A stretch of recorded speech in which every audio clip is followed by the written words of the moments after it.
With the Supreme Court issuing an interim order in the name of the Uddhav Thapa-led Koshi provincial government not to take any long-term decisions, stating that the vote of confidence secured by the Chief Minister on Monday was unconstitutional, the province budget has been stranded yet again.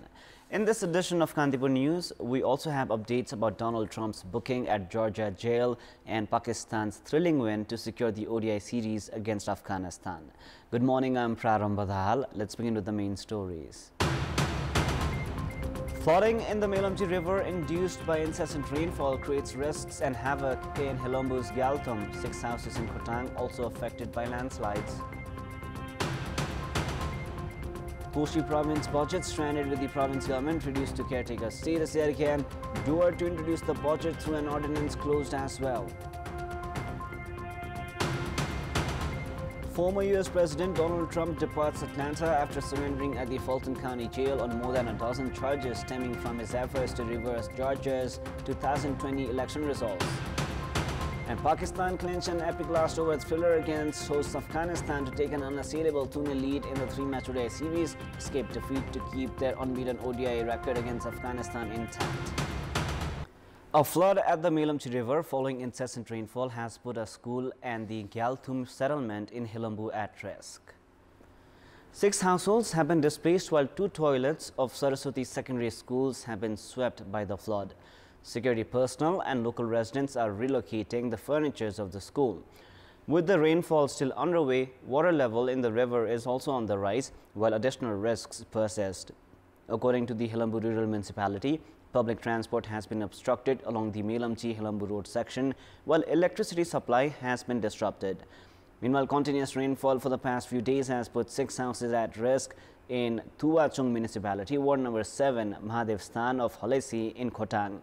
With the risks of landslides, efforts are underway for temporary settlement of the local residents. Another landslide at the road section connecting Khatamcha and Fedi of Kolias Gadi Rural Municipality has obstructed public transport as well. The budget of the Kosi province has been stranded again due to the power struggle in the province. As there is no basis of law for the implementation of the budget, the Koshi government will not be able to generate revenue and spend the budget from this Monday. The budget has been stranded as the province government has been reduced to caretaker status before bringing a replacement bill to replace the budget introduced through an ordinance by the previous provincial government. The budget introduced through an ordinance on the 15th of June should be replaced by the replacement bill by this Sunday after being endorsed and certified. However, the 3rd session of the Provincial Assembly has ended from yesterday without endorsing a replacement bill to replace the budget brought through an ordinance. The Koshi provincial government was making preparations to introduce a new budget through an ordinance again to replace the current budget.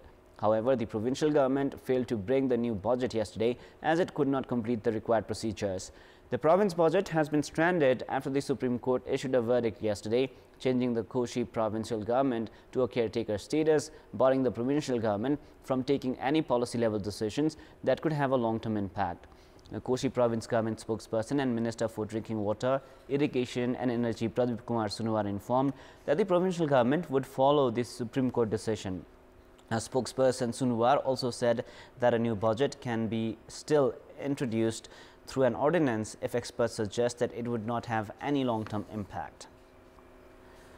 The barriers set up by the Indian SSB along the Nepal-India border in Kanchanpur has been removed. After finding out about the barrier set up by the Indian SSB in the Nepali territory at Belori Municipality, Ward number 10, Vuda of Kanchanpur, the barrier was removed following discussions between the officials of the Armed Police Force of Nepal and India's SSB. The SSB has also set a temporary camp near the place where the barrier was set up. Nepali nationals have also been demanding for the removal of the camp. The government had made public the concept paper of the 16th plan, which comes into implementation from the coming fiscal year. Now, despite inclusion of enhancing the quality of school education, putting an end to the students leaving Nepal for abroad, and transforming schools with private investments to service-oriented entities in the 15th plan, the targets have yet to be met. Experts have identified national economic condition, regular changes in the government and political intervention in education as the reasons for failure in ensuring achievements as per the targets. The 16th plan has put forward the objectives of developing secondary education and making the higher education focused on entrepreneurship and employment.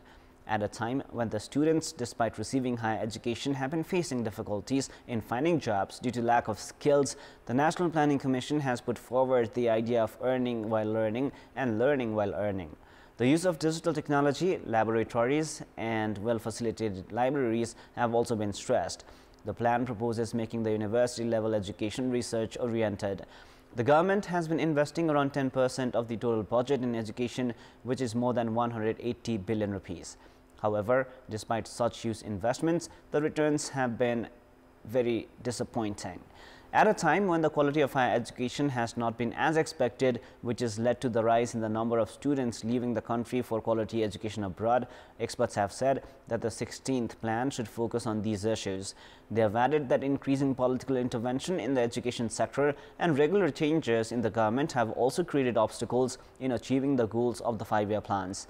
Officials of the Planning Commission acknowledged that the coronavirus pandemic and recent economic condition have not helped in achieving the goals. And despite the 15th plan showing satisfactory rate of admissions between grades 1 to 8, most other findings are disappointing. A targeted literacy rate has not been achieved, while education remains to be linked with productivity. Therefore, it is imperative for the 16th plan to address these issues. It is now time for our segment Public Pulse, where you text us with your opinion. Public Pulse. The question is, what is your take on the government inability to monitor pharmacies? Your options are A, indifference to public health, B, feeble administration, and C, irresponsible sellers. The voting is on. Type NEWS, select your option A, B or C and send it to 34001 to share your opinion with us. Time now for the international news.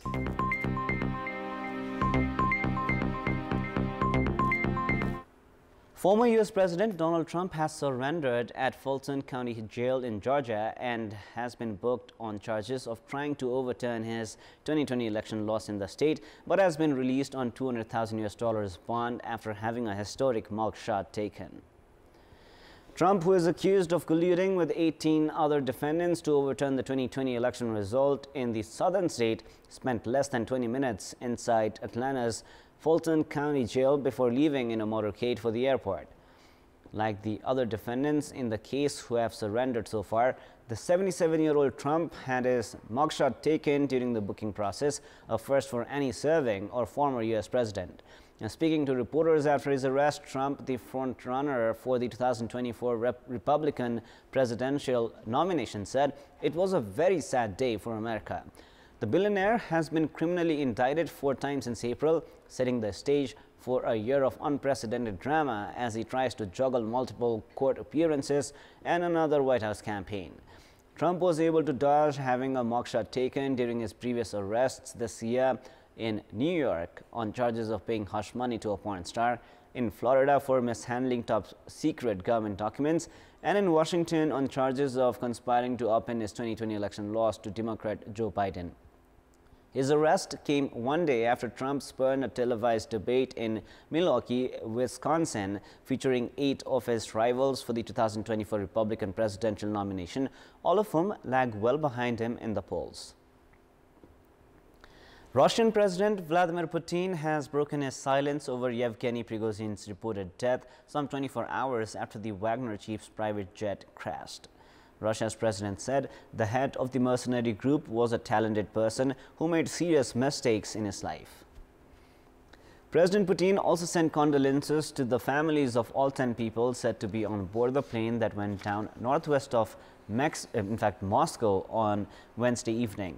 However, he stopped short of explicitly confirming Prigozhin's death.